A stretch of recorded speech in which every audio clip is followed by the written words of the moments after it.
What happens when a man saves his neighbor's house from a fire and gets fined for the noise of the water in return?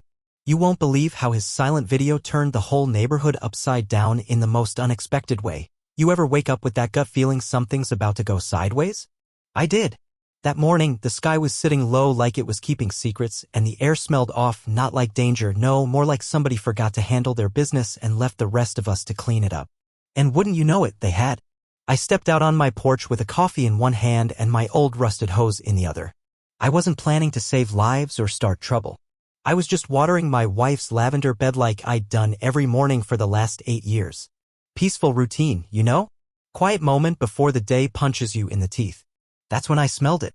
Not smoke from a grill or backyard barbecue. No sweet hickory or mesquite. I mean dry crackling, real smoke. The kind that sticks to your lungs and don't ask permission.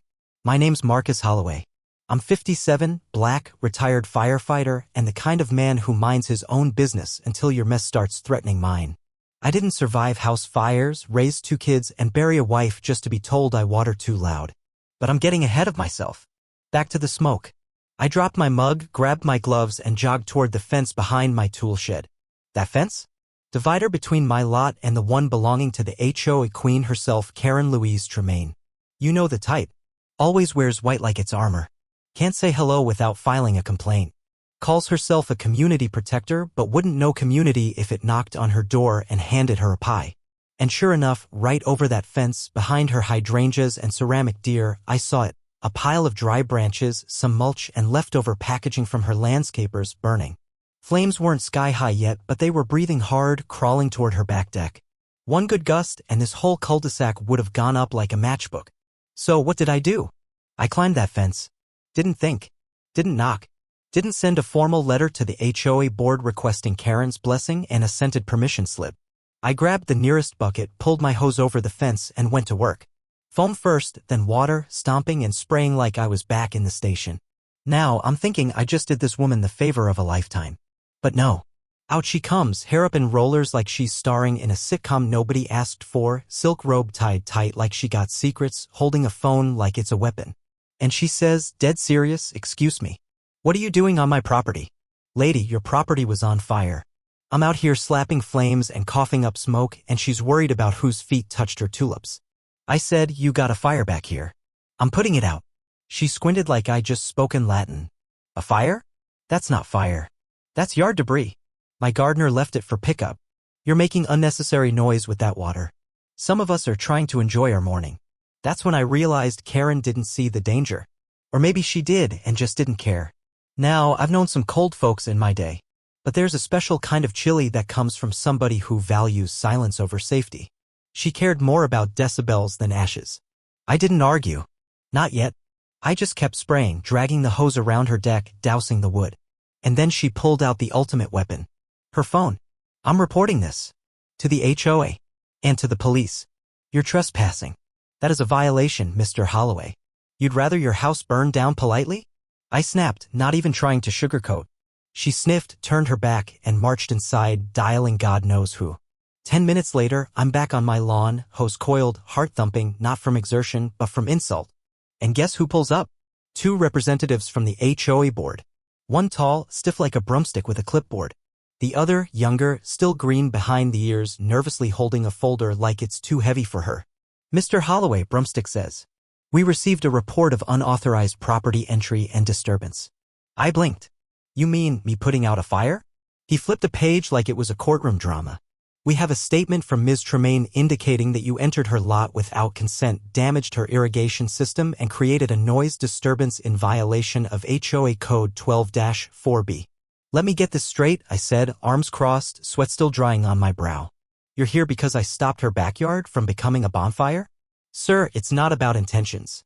It's about process. I laughed. Loud. Oh, you one of those? Can't see the smoke unless it's written in a manual. The young assistant shifted, clearly uncomfortable. We just need to file the report, Mr. Holloway. I stared at them. 2 supposed professionals more bothered by water pressure than the fact Karen's property almost lit up like Christmas morning. Do me a favor, I said. Next time, bring a fire extinguisher with your clipboard. That night, I didn't sleep. Every creak in the house sounded like flames licking the walls. Every memory of rushing into burning buildings came back sharp. I sat in the dark, looking out at the patch of fence I climbed earlier, wondering why doing the right thing felt so wrong. I wasn't angry because Karen was petty. I was angry because the system let her be. She wasn't just a cranky neighbor with control issues. She was backed by rules, codes, and people in khakis with clipboards who didn't give a damn about common sense. And I was starting to see the bigger picture, one where folks like me were supposed to sit down, shut up, and let it all burn so long as nobody complained about the noise. But see, I'm not built that way. Before the sun rose, I was out there again, checking my own yard, inspecting hoses, clearing brush, adjusting sprinkler lines, doing the work Karen's yard should have had months ago. That's when I saw it. A printed notice. Taped to my mailbox like a threat. Violation warning. Unauthorized water usage and disturbance, pending fine. HOA notice #417B. No signature. Just cold ink and the quiet insult of bureaucracy. They didn't even ring the doorbell. And that, my friend, was just the beginning. Fire, what happened next changed everything. You do not want to miss how this unfolds. Stay with me, the real fire's just getting started. You know what it feels like to get slapped with a fine for doing something good? I do now. And I'll tell you, it's worse than getting blamed for something you never did. Because this time I knew exactly what I did and it was right. But in this neighborhood? Right don't matter unless it's approved, notarized, and whispered into the HOA's ears with a peppermint on top. That morning after the fire, if we're still pretending we can't call it that, I stood by my mailbox, holding that violation notice like it was a bad joke that just wouldn't end. My hands were still sore from dragging hoses, my back felt like it had slept on a cinder block, and now the very people who should have thanked me were threatening to take my garden hose like it was contraband. The paper was short, formal, cold, the kind of tone only a spreadsheet could love. Excessive noise from water usage during restricted hours. Unauthorized access to adjacent property. Pending fine, $350. Let me pause right there. $350. For saving her wooden deck, her fence, her little ceramic deer, and probably the whole east side of the block. I read it again, just to make sure I wasn't hallucinating. Nope. Still dumb. And just like that, I felt something in me shift. I've been patient. I've been quiet. I've smiled through messes that would make most grown men holler. But there comes a point when silence turns into surrender, and I was not about to surrender to Karen Louise Tremaine or her clipboard army. I folded that letter real slow and tucked it in my back pocket. I wasn't going inside just yet. Around 9 that morning, I heard her before I saw her. Her voice carried like it paid rent in the wind. Marcus, she called like we were friends or something. I looked up from my driveway where I was uncoiling the garden hose. She stood by the edge of her lawn, arms folded like she was teaching a class on how to be annoying. Good morning, Karen, I said without looking up. Fire-free, I see. She ignored the jab. I hope you read the notice. This neighborhood has rules and we all have to follow them.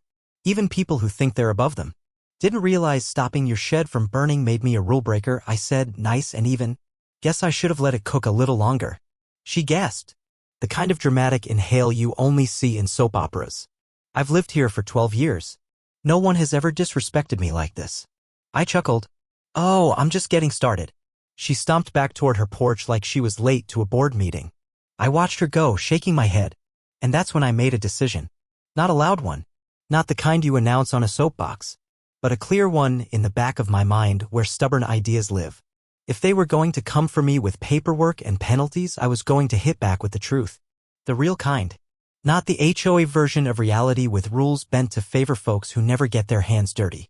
That evening, I drove down to City Hall. Now, most people avoid government buildings like the flu, but not me. I used to work with emergency services. I know where the files live. I know which desks matter. And I know exactly how to ask the kind of questions that make bureaucrats nervous. I sat down across from a young clerk named Elijah. Nice kid. Dreadlocks tied back, eyes alert, voice soft like he was always being recorded. I'm looking for the fire safety reports filed in the last 90 days, I said. Specifically, anything on Heather Glen Drive. He raised an eyebrow. Why? I leaned in slow. Because my neighbor nearly set her backyard on fire, and I'd like the record to reflect that I stopped it before it got out of control. HOA's trying to find me for putting it out. He looked at me like I was speaking gibberish. Then he typed something into his computer. Click. Click. Pause. There's no incident reported for Heather Glen. Exactly, I said. Because the only one who did anything was me. He looked uneasy. Sir, without a formal report. I'm not asking you to rewrite history, I said. I'm asking who's responsible for updating fire risk logs. Because if this happens again, someone needs to know that Karen Tremaine's backyard is a matchstick waiting on a spark. He nodded slowly. I'll escalate it, he said. But just so you know, without photos or a report from the fire department, there's not much weight behind it. Photos? Right? I had taken none. I was too busy actually dealing with the fire. Mistake noted. The next day, it got worse. Woke up to find another notice.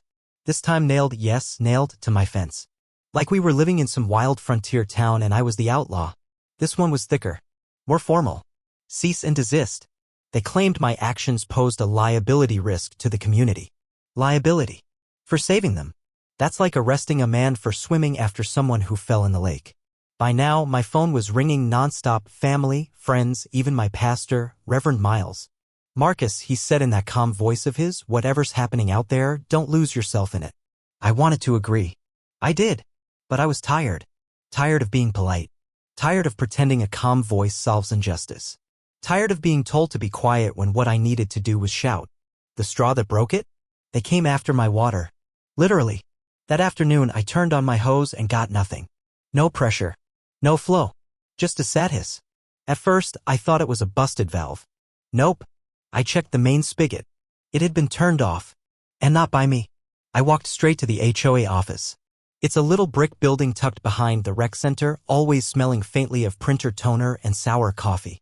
Inside, the usual faces, a bored receptionist, a couple of self-important folks who dress like they're managing a Fortune 500 company instead of lawn height violations.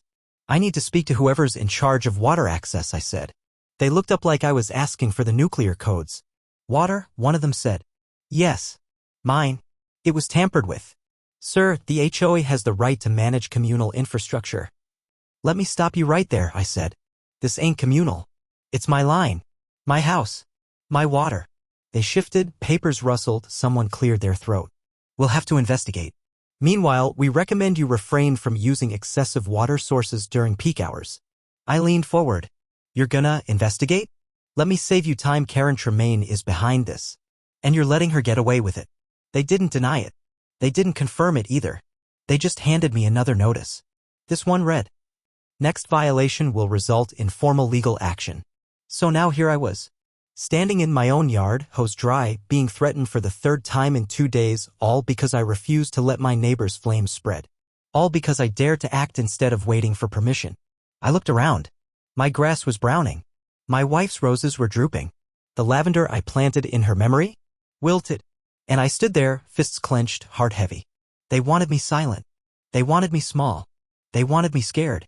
But they forgot one thing. I am not the one. Fire, we're at the edge now. The next move changes everything. This is the climax. You've come this far, stay with me to see exactly how I put them in their place. You won't believe what happens next. Let me tell you something my granddad used to say. A man's peace ain't in his porch swing or his morning paper. It's a knowing he did right, even when folks treat him like he did wrong. That line been echoing in my head ever since this mess with Karen started, like a slow drumbeat building into thunder. You remember how they shut off my water? Sent me violation letters like candy? Told me to hush up while Karen tried to turn my good deed into a federal offense? Yeah, that was cute. But let me walk you into what happened next, because this is the part that makes people sit up and say, wait, he did what now? It was Saturday. One of those heavy, humid mornings where even the birds seemed tired. My lawn looked like it gave up on living. Dry. Cracked. Like it had been crying all night and decided enough was enough. I stood there in my robe, mug in hand, just staring at it, when my phone buzzed. Local alert. Fire risk in the area. High. No surprise there. California don't play. But what did surprise me was the attached image. Controlled burn request submitted by K. Tremaine, approved by HOA Grounds Committee. I almost dropped my coffee. Karen was planning to start a controlled burn? On her yard? After she nearly lit it up by accident? Now you tell me, how does the woman who got mad at me for using a hose get the green light to play Smokey the Bear in her backyard? Nah, this wasn't oversight. This was targeted. I threw on some boots and headed straight to the HOA office. Didn't even knock this time. Just walked in like I paid the mortgage on the place. Who approved the burn? I asked, loud enough for everyone to hear. The receptionist blinked. We have the signed request here. It went through protocol. Protocol, I said. You mean the same one that fined me for saving her fence? Her eyes darted toward the back room. We can't disclose board decisions without a... Don't finish that sentence, I said. You don't want to lie for her. I left before I said something I'd regret. Next stop, my lawyer. Yes, I got one. Retired public defender named Alvin Green. Built like a linebacker, talks slow like molasses but thinks 5 moves ahead. We play dominoes every second Sunday, and trust me, if you beat him, he was letting you win. I showed him the notices, the violation letter, the photo, everything. He looked through it all without a word, then leaned back, sighing through his nose. Marcus, he said, you ever consider going public? I raised an eyebrow. You mean like... Exactly that. Press, social, community groups. If they keep this off the record, it's your word against theirs. But if you bring it to light... He didn't have to finish. I nodded. And just like that, the rules of the game changed. I started with the neighborhood message board, you know, the one with the passive-aggressive font and 10 moderators who delete anything that smells like real emotion. I posted the photo of the fire from that first day. Yep, I still had my work jeans from that morning. Smoke-stained, scorched at the hem, and I laid them out on my porch, took a picture with the caption, "For those wondering if the fire was real, these say otherwise." Then I posted the violation letters. No commentary, just facts. Then, finally, I posted a simple question. Why does the HOA approve a controlled burn for someone who fined me for using water to put out a fire? And oh boy, that board lit up like 4th of July. Half the neighbors were stunned. One woman, Miss Darlene, lives down by the cul-de-sac, replied, "We had no idea. I thought Karen said it was just a smoke scare." Others, not so helpful. One guy chimed in, "Maybe if you followed the HOA guidelines like everyone else, you wouldn't have to make drama online." Drama? I responded, "If your roof was on fire and I hosed it down before you noticed, would you fine me or thank me?" Silence. But the story spread.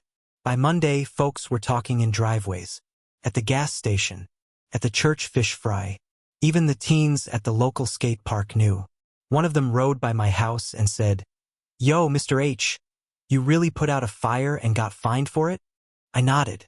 Dang, that's wild. Even teenagers knew it was nonsense. Then came the interview. A local online news outlet, not big, but scrappy, reached out. Young black journalist named Rochelle. Sharp. Questions like knives wrapped in velvet. We sat on my porch. She asked everything, and I gave it to her straight. No drama, no shouting, just the truth. At one point, she asked, "What's the heart of this story, Mr. Holloway?" I looked her in the eye and said, "It's about how some people think rules were made to protect them, and others were made to keep folks like me quiet. I saved a home. They fined me. She caused the fire. They gave her permission to start another one. That's the story." The article dropped 2 days later. Retired firefighter fined for putting out fire. HOA approves controlled burn for same neighbor. Is spread faster than gossip at a beauty salon. Karen? Oh, she didn't like that one bit. I came home to find a handwritten note taped to my door in blue ink. "You're making this neighborhood hostile. We are a community. Your actions are divisive." I read it once, then laughed so hard I nearly pulled something. A woman who tried to call the police on me for saving her shed wants to lecture me about community? That was rich. But I wasn't done. The final straw, the real turning point, came 3 days later. Karen's controlled burn was scheduled for that Friday. But Thursday night, the winds changed. And wouldn't you know it, local fire officials issued an alert. All burn permits suspended due to shifting weather patterns. But Karen? She didn't get the memo. Because at 7:18 a.m. Friday morning, I stepped outside to the smell of smoke again. I looked over the fence and yep, there she was, holding a lighter, standing beside another pile of brush. I didn't hesitate. I filmed it. No yelling. No accusations. Just one long, slow video. Timestamp. Location. Wind advisory pulled up on my tablet. She saw me. And in that moment, and I swear this is true, she panicked. Tried to stomp the flames out like she was putting out a campfire at a kid's picnic. But it was too late. Within 5 minutes, the flames were licking up the edge of her fence. Within 10, the fire department rolled in, red lights flashing, sirens low and serious.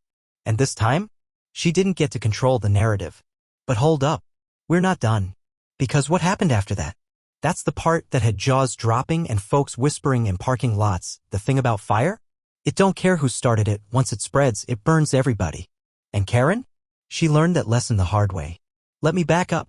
Last we left off, I was standing on my porch, phone in hand, recording her little controlled burn, the one she lit even after the permit was canceled, even after the wind advisory went out.